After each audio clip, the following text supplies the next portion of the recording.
7వ కీర్తన 3-4 వచ్చిన పరిశుద్ధ గ్రంథం బైబిల్లో నుండి కీర్తన 127 3-4 వచ్చిన కుమారులు యెహోవా అనుగ్రహించు స్వాస్థ్యము గర్భఫలము ఆయన ఇచ్చు బహుమానమే.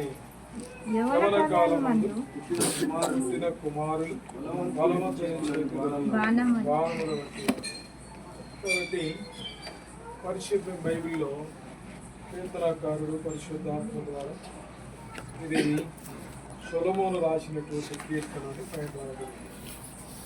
దావీదు కుమారుడైన సొలొమోను రాసినటువంటి ఆయన గర్భఫలం గురించి ఎన్నో పరిశోధనలు చేసింటారు. ఎందుకంటే మహాజ్ఞాని సొలొమోను మహాజ్ఞాని కాబట్టి ఆయన జ్ఞానముతో భూలోకములో ఉన్న మరి ఏది కూడా మరుగైంది లేదు.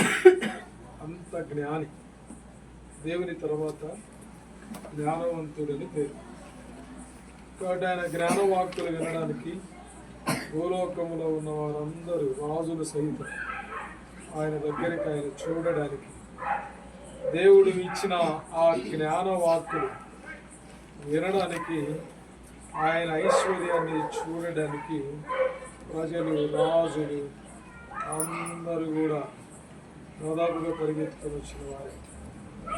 ఎందుకంటే ఆయన వాక్కులు వింటేనే అందరికీ జ్ఞానోదయం కలిగేది.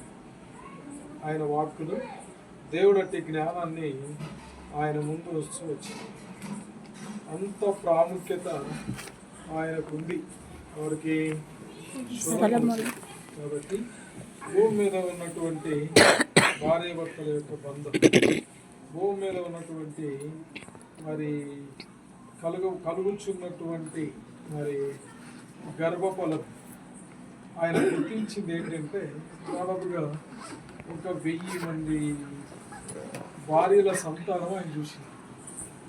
1000 మంది ఉపపత్నులు, అలాగే చేసుకున్నటువంటి రాజకుమార్తెలైన భార్యలు, వారందరి ద్వారా ఆయన పొందుకున్న సంతతిని వచ్చి ఎరిగిన వాడై కొన్నిసార్లు మనం ఆలోచన చేస్తే ఆ 1000 మందిలో కొంతమంది సంతానం లేకుండా ఉండిండొచ్చు, సంతానం లేకుండా ఉండిండొచ్చు. లేకుండా ఉండింటది కాబట్టి గర్భఫలం దేవుడిచ్చే బహుమానం అని రాసినాడు. లేకపోతే రాయలేడా? ఆయన జ్ఞానమును బట్టి కానీ ఆయనకున్నటువంటి నైపుణ్యతను బట్టి కానీ ఆయన పరిశోధించినంత వరకు ఎంత చూసినప్పటికీ ఆయన అనేకులలో గర్భఫలం లేని వారు ఉండిండవచ్చు, మనం అంచనా వేసుకోవచ్చు. కాబట్టి కొన్నిసార్లు ఆయన ప్రార్థన చేసి ఉండవచ్చు. గర్భఫలం లేని వారికి గర్భఫలం కావాలని కూడా కొన్నిసార్లు ఆయన ప్రార్థన చేసి ఉండవచ్చు.